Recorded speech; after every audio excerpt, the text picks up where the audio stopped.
All right, I see a number of attendees coming in. Let me wait until they all join. Thank you everyone for joining us today. I love seeing these numbers rise.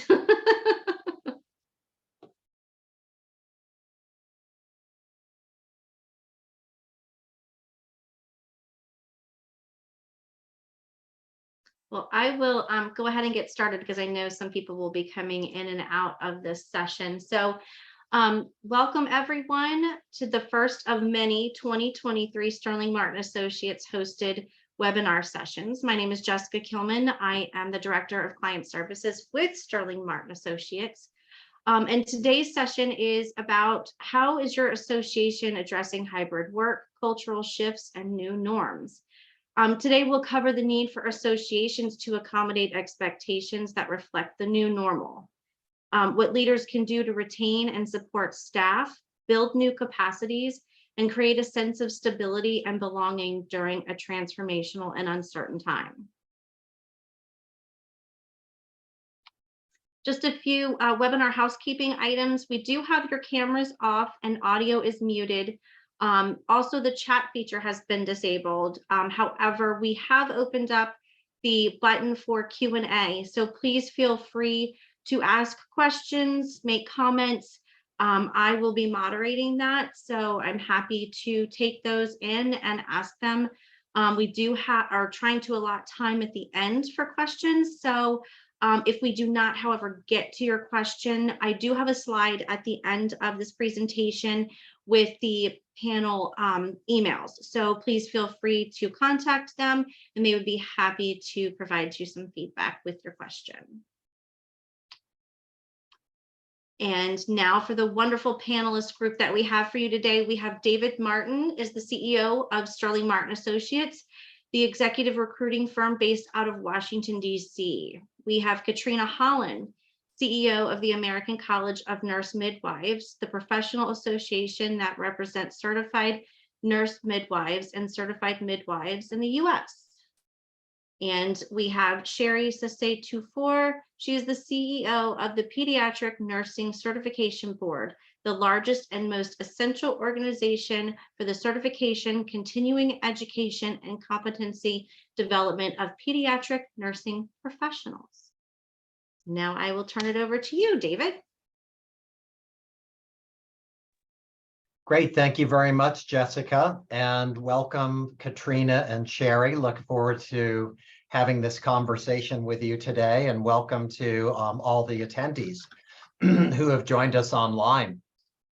I was having a conversation with Katrina and Sherry a couple of months ago because we were thinking about doing a session like this, and it was interesting that the conversation kept coming back to hybrid work, virtual work, and I found it interesting that here we are now, 3 years after the start of the pandemic, that this is a conversation that is a topic on everyone's mind, a topic of discussion, because we all thought in March of 2020 that at the beginning, I was thinking back of the time frame, it was, well, we're going to be all going back to work in June and July, and then that kind of kept getting pushed out. And then, we had another wave of COVID that would hit. Okay, well, now we're going back in the spring, and then it's the fall. And so this whole process just kind of kept going on to where now it has really become a, part of our work lifestyle that everyone is working, and it appears that this is going to be with us for a while. I wanted to start out just with a general state of the job market and executive recruitment. So the association job market is still quite strong. And despite a lot of the press that you may be seeing about layoffs in the tech sector, that hasn't occurred in the association sector at this time. We have seen a continuation of what has been called the Great Resignation. Excuse me. particularly at the CEO level. And I looked back at the searches that we had done over the last several years, and 66% of the searches that we have been engaged for a CEO were due to the retirement of a CEO, many times a long-standing CEO. So 34% were due to a change of the CEO, or they left and went to another organization. And thinking about that, we didn't really know exactly what was going to happen. Prior to the pandemic, there was still a lot of this activity that was going on, even going back to 2015, 2016. There was a lot of retirements and baby boomers who were retiring. But we didn't know when the pandemic hit, was that going to stop? And even into late 2020, at least for us at Sterling Martin, it really slowed down somewhat toward the end of that year. And then suddenly in 2021, 2022, it just really opened up. And I think that it accelerated that trend. So we're still seeing that happen, where there's a lot of retirements that are taking place. Also, the interviewing of CEOs. So that has moved back toward in-person interviews. A lot of virtual interviews were taking place. You may be doing that in your organizations for various positions, using Zoom and other platforms to interview candidates. But for the CEO level, they're starting to move back to conduct interviews in person with the search committees. Also, we've seen a lot more activity at the senior staff level. So one thing that really has picked up in probably the second half of last year is for positions such as Chief Operating Officer and VP of Marketing and Communications. So associations seem to be staffing up. And again, that may be due to a retirement or a replacement. One thing that was interesting, because we have the whole topic of hybrid and what is the location of the CEO when they do a search. And when we looked back at the searches that we conducted, 88% of the clients really wanted the CEO to be either at or really quite close to their national headquarters location. So they really, only 12% said that it could be totally virtual. Yes, we're based in Chicago, but you can live wherever you want. In general, 88% said they still would like someone who is close by headquarters. The use of technology has increased, as you know, things like tools like Microsoft Teams and Slack. There's a lot more of that taking place. And one issue that has come up is the commuting. So I was talking with a CEO last week, and he said, well, actually, I really don't care where the person lives as long as they can come into the office on a regular basis. So the regular basis, that's also what is regular and what is routine. There's a lot of variations of that. So I said, well, that's interesting. So, you may be based in Chicago. The person the staff member has relocated to North Carolina. So they're going to have to pay for their own expenses to travel back to the office. And he said, yes, that's right. I want to keep things fair and equitable with everyone. So I can't pay for that person's expenses to fly. And so I think that's creating some issues. Now, the person who is the staff member has to look, okay, am I going to pay out of pocket to fly myself and stay in a hotel to go back? So there's a lot of things that are kind of unclear about who pays the expenses of doing that. We've seen quite a few organizations who have gone to all virtual, and then they do quarterly all staff meetings. And then another issue that we really have noticed is that there's a difference of opinion, and this is something I really want to hear from Sherry and Katrina about, is with the board. Many times the board doesn't really know the extent that the staff is virtual. And of course, the CEO can say, well, that's my decision. I have to recruit and retain as best I can. So it's really not up to the board. But I found that when we started a search with a client, we're talking to a board member, and he said, oh, gee, I didn't even know that the staff was 100% virtual all the time. So there's a lot of miscommunication that's going on there. So those are some of the trends that we have seen. It's been quite active, fortunately, and I wanted to lead off with Katrina to give us some of the trends that you've seen at your organization at ACNM. Sure. Thanks a lot, David. One of the things that I wanted to sort of talk about is some of the trends that we need really to survive. As everything has changed drastically from what it has been in the past, there have been certain issues that as CEOs, you really have to address that maybe you didn't really have to think about before. And so one of the first things I want to talk about is work-life balance. And we often hear the term, but sometimes I think that we should resonate a little bit more about what it means, certainly now, because I think that COVID really has impacted people in a way that is really personal, and I think very permanent. When COVID hit everyone, we had to self-isolate. And in doing that, there was a very vague line between personal and professional. And we also, I think, from a personal perspective, we began to understand just how fragile life can be. And so people began to really value the time that they had with their loved ones. And they began to get very, really very critical about the time that they're spending on things that maybe they didn't care about deeply enough to be investing the kind of time that they did. And so one of the things that as leaders we have to think about is that people want to feel connected to you as a leader and feel connected to the organization and really have a belief that the organization cares enough about them personally to invest in them professionally.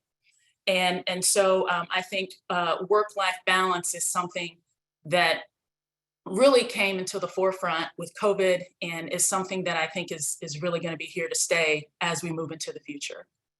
The second trend, I think, from my organization specifically, is really building and developing the current talent. Coming in to an organization, and I started during COVID, and I started with, not meeting my staff until 6 months into the job in person, but really establishing myself as someone who understood the environment that they were working in, because I had been working in that same virtual environment, and someone who, was there to support them and the organization, not putting the organization first and supporting them kind of secondarily. And the reason why that connection is important is because the pace of change and innovation became so rapid in a matter of months that you really had to rely and lean in on the talent that you had and create a safe space so that that talent trusted you enough to come to you if they needed to learn more or to enhance their skills. And the other thing that I learned is that when you have somebody really valuable, you need to listen to what they're saying, because good help is hard to find. And when you lose someone valuable, it's really difficult to fill that void. And it's even more difficult to fill the void quickly. And because of all the competition and because of people being pulled in different ways because of their personal motivations and where they place their value, it became even more critical for you to pay attention from a leadership perspective of what your talent needed, so that you could be there for them to provide that support. And so one of the ways to do that is to create personalized career development pathways. We can talk more about what that is. And then finally, and this is kind of central to one of the reasons why I'm at the American College of Nurse Midwives And one of the reasons that when I recruit for talent, I have to make sure that this aligns, making sure you have the right people for the place that you're working in and for the mission that you're advancing. And for me, that means finding talent where both their head and their heart align to the mission. And the reason why that's important is because when, and this is a quote, I think, from Steve Jobs. When you feel passionate about the mission and you really care about it, you don't have to be pushed because the vision pulls you. So you feel compelled to go above and beyond because you actually care about the outcome and you care about the people you're serving. And in my case, at the American College of Nurse Midwives, there's a maternal health crisis. There are people who are dying. There's a maternal mortality rate that is highest here in this country and, the highest in the developing world. And so people who care about that go the extra mile. And, it's not something that you have to, consistently remind them of. It pulls them. And in fact, if you find the right people, you have the opposite problem. You have to tell them to stop working and go home, to leave some time for themselves and for their families. So there's two sides to that coin. So those are some of the things that, from my perspective, I find that are trends that are needed to survive, things that I saw and learned along the way. But once you kind of learn those lessons, you don't really unlearn them. And you kind of take that experience with you. Great. Thank you, Katrina. And when you said they have to go home, so that means they have to walk from the home office down to the other room. Yes. So, well, great. Sherry, leading over to you, you were going to talk about some things that that you have done at your organization about sustaining some of the approaches that you've used in managing a hybrid work environment and so forth. Sure. Thank you, David. And thanks for holding this session today. So, the first thing I want to talk about really is how we are acclimating. All of us are struggling through this. None of us have the perfect answer as leaders. So how are we acclimating to this sort of new way of both work and work relations? And I want to share a report that I had mentioned to David as we were prepping for this session, which was produced by the Massachusetts Institute of Technology School of Management and Deloitte. So it is a joint publication. And they shared a concept, David, called the elastic hiring model that I thought was really interesting. And in this model of work, organizations exercise the flexibility to pivot their practices overnight, as they call it. So there were 3 takeaways from the report that I want to share with the group today, which is number 1, that people are working in an integrated way. So we've always talked about workplace integration and cultural integration, but today in this environment, it is a real thing, both internally and externally, and with systems and technology. And so what does that mean for the hybrid workforce? What it means is that before, we had sort of a one-directional way of work. Generally, with always some exceptions along the way, generally we got up and we made it to the office. Today, we're working in the office, outside of remote offices, from our homes, from our vacation homes, from other people's offices. We're working with different systems, different technologies. So integration is really a big thing. And that is something that organizations need to be aware of. What are we doing to make sure that our staff members are fully integrated so they can adapt to this just variety way of work? The other point that I took away from the article that I want to mention to the group is that organizations should look to adapting a project team model instead of what they call a process-based model. So a project team model supports constant pursuit of new skills to move people around in ways to support your organization. I have always been a big believer in the project team model for many, many years. It was beautiful to see this written, that everyone in your organization needs to understand the role that they have to make the organization whole. Sitting in a corner and sitting in a vacuum, David, is just not acceptable as much in this particular environment. Everyone needs their hands in the pot to keep the organization moving along. And then the other piece of it, before I share a few tips on what we're doing, is that more employees today consider themselves to be free agents, which is a big mindset shift since the pandemic. So again, this is not a one-directional approach. This is the job that we're offering you, and this is how you're going to do it, and under these particular terms, but rather it's a negotiation. We want your expertise. We want your skills in this organization. What do we need to do to make it work for you in this particular environment? How do we make sure that we can sustain you in this particular environment? They're free agents, and the employer, the leader, or whoever's onboarding this individual needs to find a way to meet that person halfway. So what are some of the things that we're doing in our organization at PNCB? Big believers in cross-functional organization, where we support project teams and leveraging of expertise. The accountant is on innovation projects. I work for Pediatric Nursing Certification Board, so we also have pediatric nurse practitioners in our organization. They're on projects that they normally would not be involved in, but we're making sure that we can pull people to support the work any which way that we need to. So we train employees for multiple levels of project support, and we also help them to build their skills and build their agility and their readiness. And finally, I would add that our ability, David, to constantly empower teams to operate within these high standards allows for a decent amount of flexibility in making decisions that support our financial goals. We always have a plan B in place because we are cross-leveraging skills and expertise across the organization.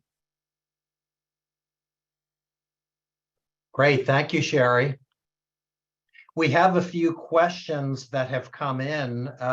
Would you like to, should we maybe address some of those? Would you all like to address some of those now before we continue? Sure. While they're fresh on people's mind. There is, so this is a three-part question, and I can answer maybe one of these, and I'd also love to hear your input on it too, which has to do with work-life balance.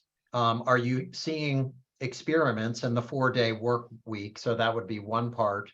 The second is, how are boards looking at the CEO position differently as it relates to knowledge in IT? And I would say that in my personal experience, that its search committees are having more questions about whether a person is kind of technically savvy. Are they keeping up to speed on technology? That's one issue. The other is, have they been involved in a implementation? So possibly with a new association management system, learning management system, financial management system. And then finally, are you seeing issues related to wage and hour law compliance? So that definitely is one of the challenges as well, that you suddenly may have people in, staff who are located in multiple states, so having to deal with the specific employment law in those states. Sherry, can you see this question? Let's see. I did pick up on some of the things that you mentioned. I think work-life balance, yes. How are boards looking at CEO position differently? And I'll start answering some of these questions, David, and certainly Katrina is welcome to jump in. Right. Life balance. Are you seeing experiments in the 4-day work week? Okay, so that was a great book. I read that a few years ago. I loved it. And I think that today's environment gives us the opportunity to experiment in that way. And so there can be a 4-day work week if it works for your organization, if it works for your culture. You have to do some assessment. You have to talk to your team. You have to see how they work, when they work, and see if it's reasonable, again, for your type of organization. We do have some 4-day work weeks. I'll tell you what we do. Well, we don't call it that, but we do forced time off. Staff loves it, so the word forced may not be appropriate here. So we extend holidays. We add an extra day or two. We tag on an extra day or two off for superior performance on a new launch on maybe a huge new initiative. And so when we do that and we survey our staff, is this still working? They say yes, they love it, because when I'm shut down and when their team members are shut down, they can shut down. It is very different from that person taking a personal PTO day off. And in order for us to do this, we piloted many of these activities. We do have summer Fridays where we either give Friday off or a half day, depending on what project is happening at a point in time. So you can create your own customized 4-day work week. So I just want to put that out there. CEO positioned differently as it relates to knowledge in IT. I may need a little more information on that, so I'm going to skip that for right now, but IT is a big deal, and we do have training ongoingly for all of our staff members, because it is our job as an organization to make sure that they are equipped and have the knowledge and the skills to effectively do their job. So that is very important, and we do provide that. And also, are we seeing issues related to wage and law compliance? Yes, there are issues related to wage and law compliance, especially since we have made a decision for the first time to hire individuals who do not live in the Washington, D.C. metro area. And so I'm going to turn that over to Katrina, because she had some great suggestions about that topic last time. Thanks, Sherry. And that was actually the question that I wanted to jump into a little bit. We learned early on that we had to be flexible with hiring people, because we wanted to make sure we got the best talent that was available. And so in doing that, currently we have a 100% remote environment. And that actually was a decision that I let the leadership team make at the beginning of this year. And so with that, we have people who are living in the DMV area, but we also have people who live in 5 other states in this country. And so it gets very complicated with negotiating all of those state laws, state tax laws, all the requirements that you need to submit for payroll, the filings. I've learned a lot about all those intricacies. But what I realized I made the decision to do as a CEO is to outsource that function to a third-party HR provider, so that they could manage all the nuances that needed to happen with that situation. So one of the pieces of advice I would give you is that if you're thinking about moving in that direction, do your homework, because you want to be ahead of any sort of HR issues as it relates to having a remote environment, and really be able to have a solution in place to kind of address that. And the other thing I kind of wanted to touch on is just the work-life balance. At ACNM, because we have a lot of folks who care deeply about the mission, and I talked about needing to draw the line and tell people they needed to take time off. Sometimes that doesn't work, and I just have to close the office. And like Sherry said, when the office is closed, and when the office is closed, and that's something that we did after our annual meeting. I mean, we shut down for a full week because it was a heavy lift to get it up and running.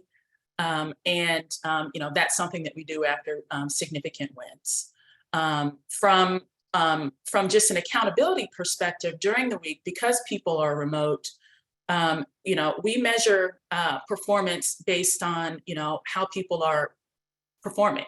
Essentially, it's results-based performance. So if they're getting their job done, we are not micromanaging how they're getting it done. And so that's something that was an evolution, even, for me and some folks on the team, coming from an environment where, it can be very structured when you physically see people in the office, during certain times of the day. You don't physically see people all the time in a virtual work environment. And so what you can measure is whether or not the project met the deadline, and, we're able to implement it in a way that makes sense. So. Great, thank you. One thing, it might be interesting to just discuss the results of the survey that we did of CEOs. Ask them the question, is your organization currently hybrid or fully remote? Probably not surprisingly, 100% said that they were either in a hybrid, and some were completely virtual. It's being handled in different ways, as you might imagine. Some have regular days of the week that they're in the office. And maybe Katrina or Sherry, do you want to respond to that for your organizations? Sure. Maybe Katrina, Sherry would first. you like to? Oh, okay, no problem at all. So there is an article that was written by Smart Recruit, and online source, and I can't validate how legitimate it is, but it did share that 98% of workers today, 2023, want to work from home. So our organization, and we know this, right? We know this, but again, it's a conversation in regards to your company and what your organization needs to be successful, not always about what the individual wants to do. So is our organization hybrid? We are. We are 2 days in the office, 3 days remote. Those 2 days, the Monday, Wednesday, or the Thursday, Friday, you are with your department. So that makes way for you to spend time with your department lead and also your department team members. It has worked very well for us. We've done this now for over a year. So we came back early, whereas there are organizations, David, even today, some of my CEO peers have reported that they're still struggling with finding a way back to the office. We are back in the office. And I'll leave it at that and turn it over to Katrina. Sure. So I already mentioned that this year we transitioned to be fully remote, but prior to that, we were in a hybrid work environment where we had people coming into the office 2 days a week, and everyone was in the office on 1 day a week. And so there was crossover where everyone was in the office at the same time. On those days, we had our full staff meeting. We tried to have social events, we tried to just connect with people on that level. One of the things that sort of compelled us to go to a fully remote environment was that we had, 5 people on staff of a staff of 15 who were already fully remote because they were in a different state. And so from an equity perspective, even though those folks were hired, under that pretense and under a fully remote understanding, and the folks who weren't, from their perspective, it wasn't fair. And so we revisited that as a team and made the decision to go fully remote. And so I sort of say all that to say that you can start out with one direction, and the textbook says, you hired someone and the understanding was from the beginning that they would not be remote. But as the dynamic of your team changes, you have to adjust to that dynamic because you want folks to be able to work together, and you want the team culture to be something that's really supportive.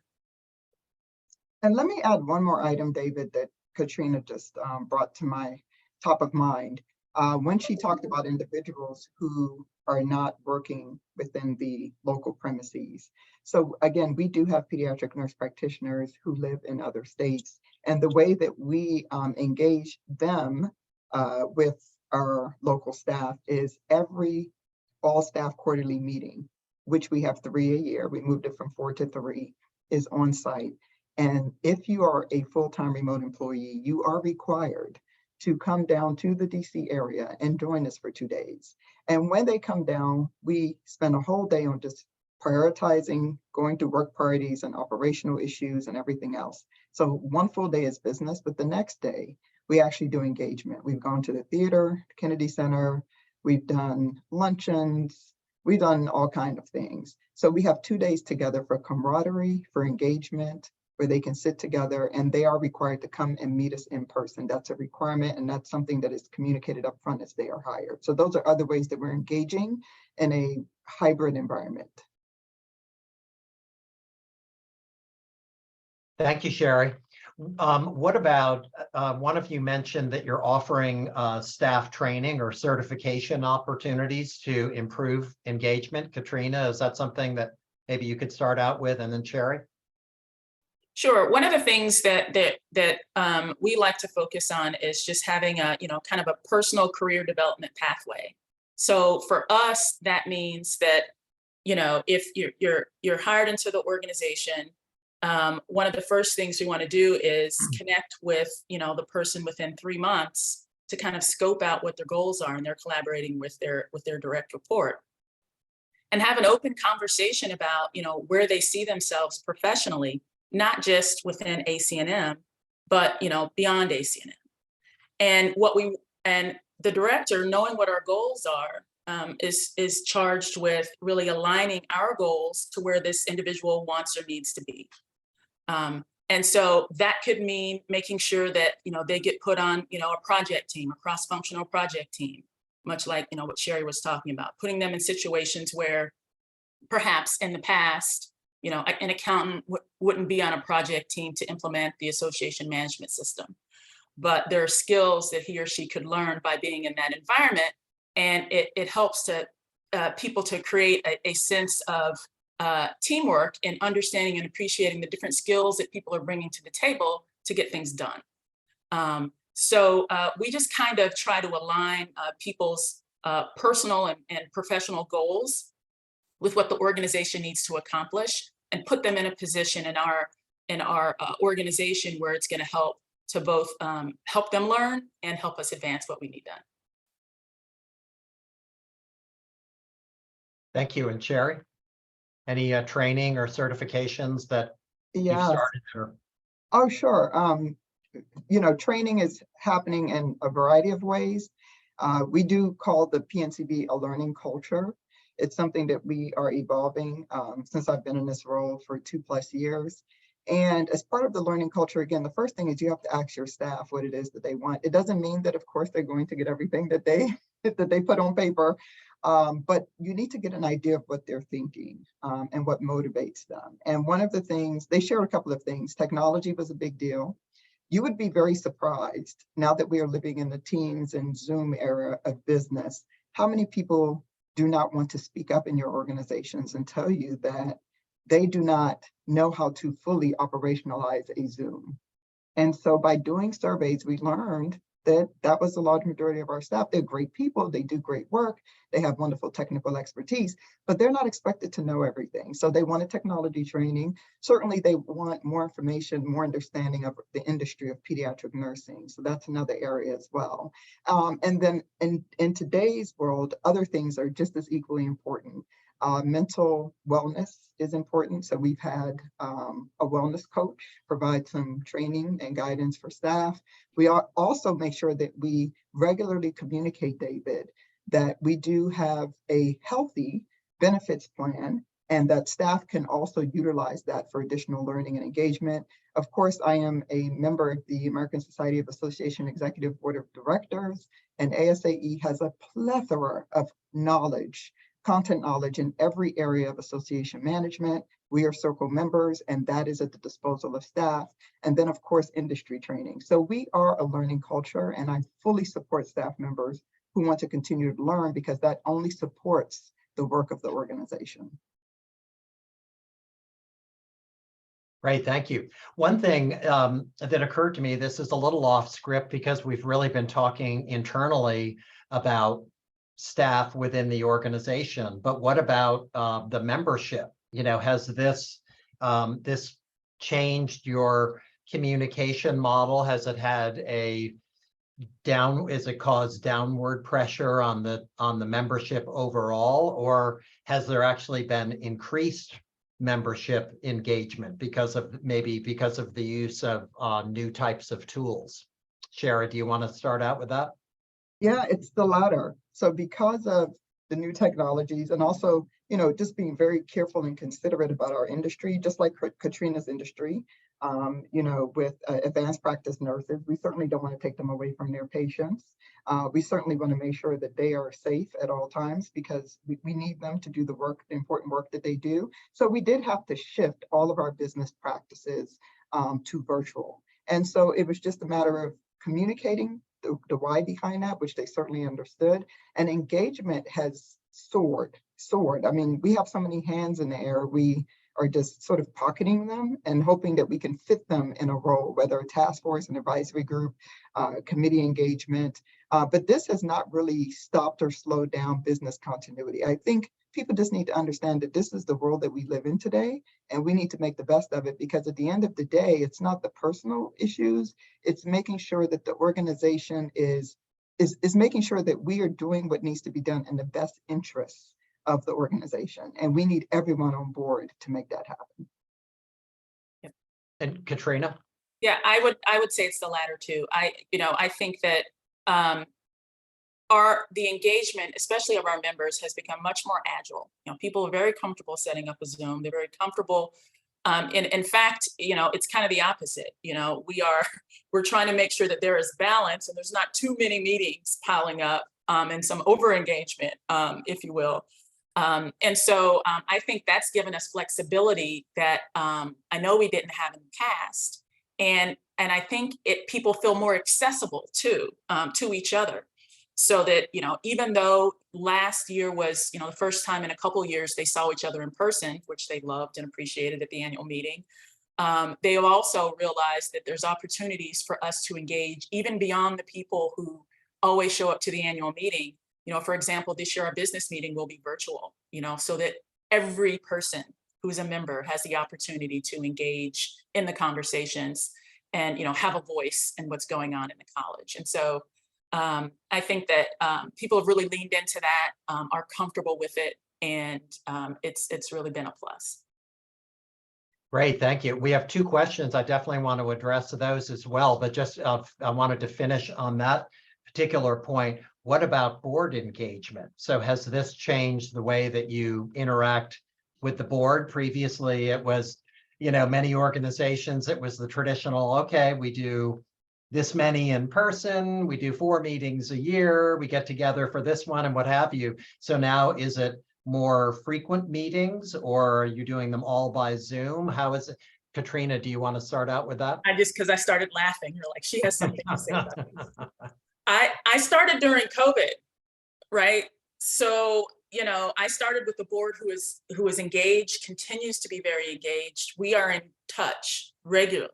And so, you know, I think that after about a year, we had conversations about scaling back the number of board meetings. We got a lot done.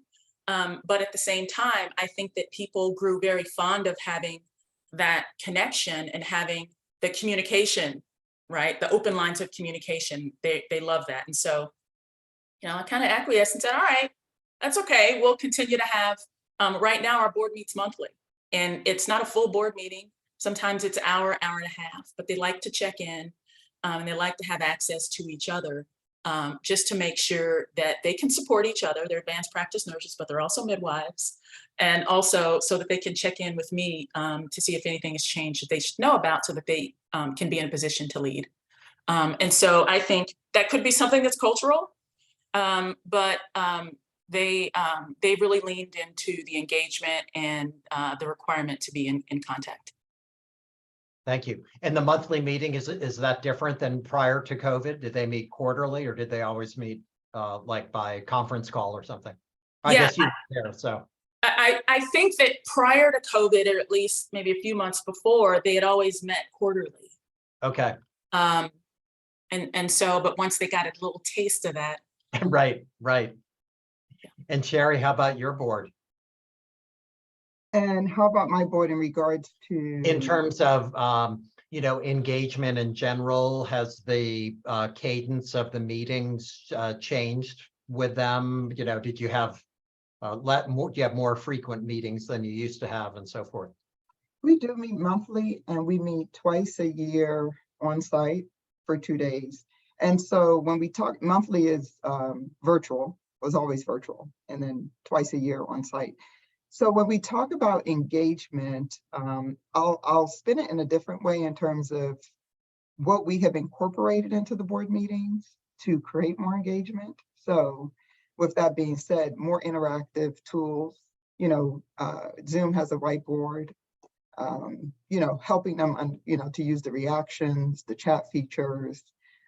There is also a tool called Conference.io, and I don't take credit for this because it was introduced at an ASAE board meeting, and of course I adopted it.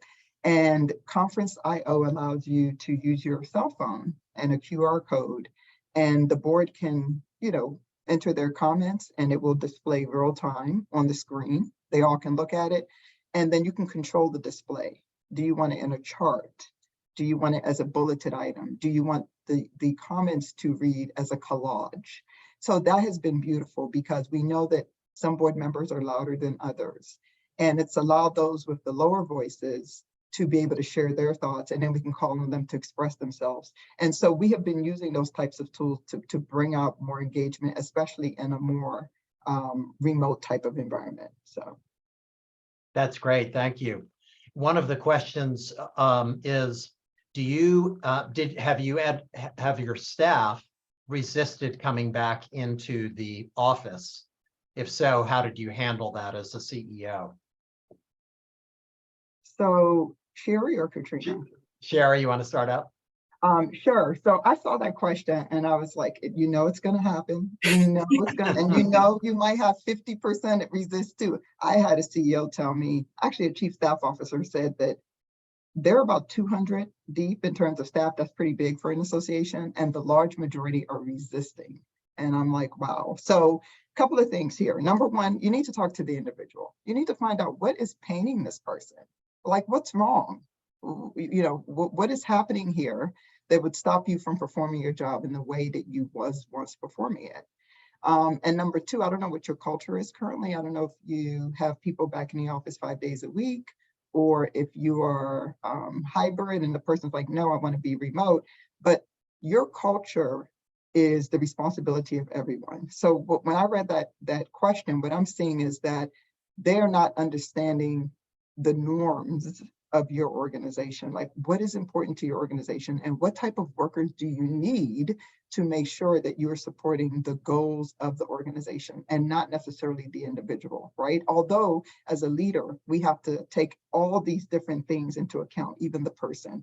Talk to the individual. And if you have a policy, which ours is 2 days a week in the office, the Monday, Wednesday team, the Tuesday, Thursday team, unless we do the, you know, fun flex days, off days and things like that, then if you are part of this organization, these are our expectations. This is what we feel works for our model. And I need you on board. I need you on board. And if it can't work, then maybe it's just not going to work. Yeah, I would say to echo what Sherry's saying, that's 100% true. I think the conversation with the individual is required. You have to have a heart to heart. You can't not have a heart to heart. That would be my advice. While you can lead with there are certain requirements and there's a culture we want to build, you first have to understand where the person's coming from. And the reason why is it gets back to the point of them being a free agent. Times are very different. All right. And if they are good, they have the skills, they are an asset, you want to hear what they're saying. Because depending on what that is, it could be not just what they're saying, it could be something that other staff feel but haven't raised yet. And sometimes those types of issues that percolate can become a problem if not addressed immediately. So certainly, you know, if staff are resisting coming back to the office, typically it's not just one person who's having those thoughts, it's multiple. And so you have an issue you need to address at the leadership level with the whole team. But certainly individually with people as they bring those things to you. Do not ignore that. That's a very, very important issue. The other thing is, you know, I think that we as CEOs, you know, we know the rules, we know what the organization needs. We know, you know, we align the mission with the goals to the staff objectives, to all those things, right? Sometimes things change. Sometimes you have to respond to those changes and do something you never thought you'd do, which is 100% fully remote environment where now you have to get out of the office lease, right? Because you have to advance the mission and you have to keep talent. And that has to be your primary objective. So everything else you can figure out. But you don't want to lose your people. And I'll share a concrete example. Thank you for saying that, Katrina. So we had a staff member, of course, we're still in the pandemic, so who, stellar employee, stellar. I was not willing to lose her, but there was a challenge with her balancing this environment of work with her children who were remote and struggling with the whole remote school concept. Struggling to where she thought about stepping down from her role so that she could give them the time that they needed. So this is a full-time position and we're like, okay. So again, not willing to lose her. We put her in a part-time role. She was also a member of our senior team at one point. And after talking with her, we found that that in itself was too much for her at this point in time. Like being a member of the senior team, I wouldn't have wanted to just kick her off the senior team, but she kind of admitted it because the conversation was had. So it was like, oh, okay, we could lose you. We have enough senior team members. Like we could take her off the senior team so she doesn't have to worry about senior leadership level responsibilities and just focus on the work task. We put her on part-time schedule for about 6+ months. She's been back now for maybe 8 months. She's fully remote. She is full-time. She is doing exceedingly well. So she just needed that time to take care of what was critically important. And that was making sure that she was there for her children. And now she's back and it's over with. So sometimes I agree, Katrina, you got to make those one-off decisions. So talk to that person who is really debating the issue about coming back and find out what's really happening. Great, thank you very much. We have a few minutes left, 2 last questions. After hearing your terrific presentations, it seems that expectations of you as leaders have changed. Can you talk about the competencies that you find are more emphasized or valued now as compared to a few years ago? Katrina? Well, I tell you, it is an expectation that we are pretty much experts in Zoom and can whip together a presentation, within a week's time. That is something that is expected. I'll also say that, I think it's expected in the C-suite to just really be able to be nimble and responsive as it relates to pivoting with things like non-dues revenue generation. If we lose a revenue source, you're expected to rebound and or have a plan B or a plan C. Whereas, 2 years ago, there was a whole lot more grace, right, given to folks to, oh, we don't really know what this is. We can't predict, how the annual meeting's going to be. No, we've been through it once, right? So you're expected to have a plan B or a plan C, and you're expected to come up with, a different pathway to succeed, and quickly. And so, I think that's really important to understand that that the environment will continue to evolve, and that you will have to really lean into your skills that of innovation, and to constantly be creative. And you cannot be afraid of change. Like that's just like won't work, right? You have to, if there's change in front of you, you better walk in that direction, and make sure you have a strong team to walk with you, because you can't do it by yourself. Thank you, Katrina.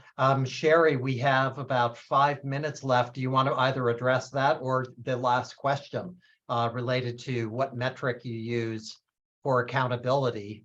And has the association changed its strategic plan to meet the new employment model? Perhaps I'll address the newer question, since Katrina addressed the last one. Metrics for accountability, and I'm assuming they're talking about accountability on the staff level. If you have a second, maybe you can type that in. So we do keep a very tight operational plan.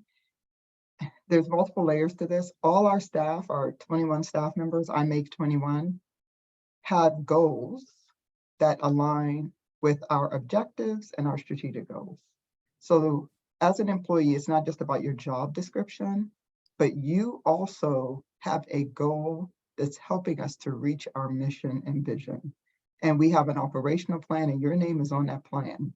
And we cross-functionalize teams. Again, it's not unusual to see the accountant on a marketing project. And we also share our goals company-wide. When all of our goals are done, they're in a document and a public drive. Every one of us can see what we're all accountable for, because you need to pair up with that person and make sure that you're holding each other accountable. And we also report out on our goals every single month, and that report goes to the board of directors, so no one can skip. And then of course we have check-ins every 3 months, And then we have our annual review. Check-ins is in one-on-one staff check-ins and our annual review. So those are just different things that we're doing to ensure accountability. And in a hybrid environment, you would think it was good for an on-site environment, but in a hybrid environment, critical, because you have to do your work, you have to report, and it goes to the board, and all of your staff members can see what you are accountable for because all the goals are fully exposed. So those are things that we're doing. Was there a second question to that?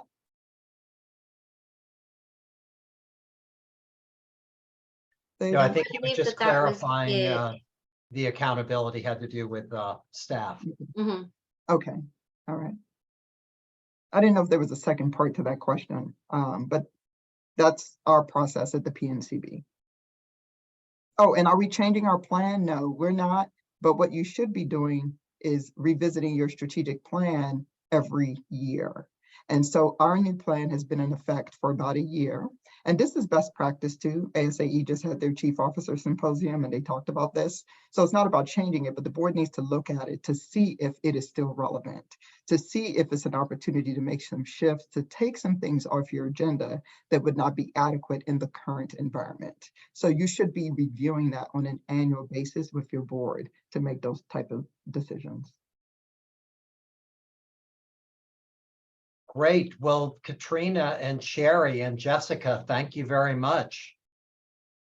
This has And we been did great, ask a couple additional questions discussion. in our survey, but I think you guys covered pretty much everything with your feedback on challenges in this environment, out of the box thinking, strategies that you guys have come up with professionally, what you're offering staff, DEI training, and continuous education. So I think that that is great feedback. And then the board, that was great feedback too. Have to be transparent. And then I don't know if you want to touch on onboarding a little bit. I think you guys kind of touched on that with having to kind of change strategies and how you're bringing on the staff and taking heed to your current staff and appreciating them. Well, thank you. With we have 2 minutes left. Katrina, would you like anything related to onboarding that you want to add in quickly?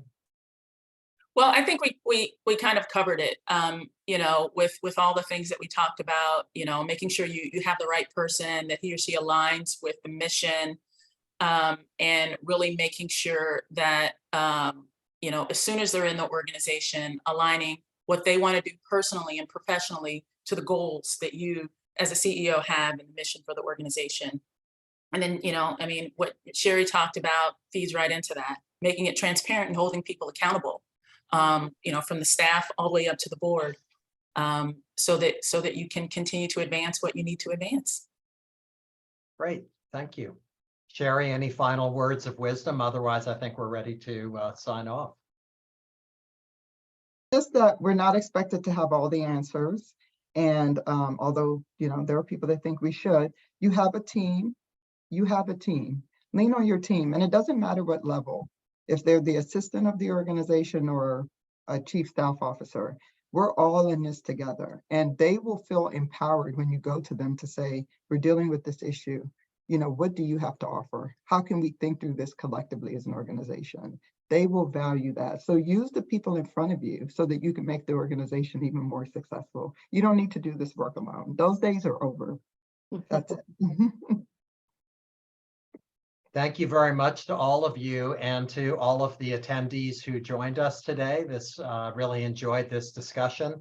Yes, and please join us for our next session, which is scheduled for February 22nd at 1 p.m. Eastern Standard Time.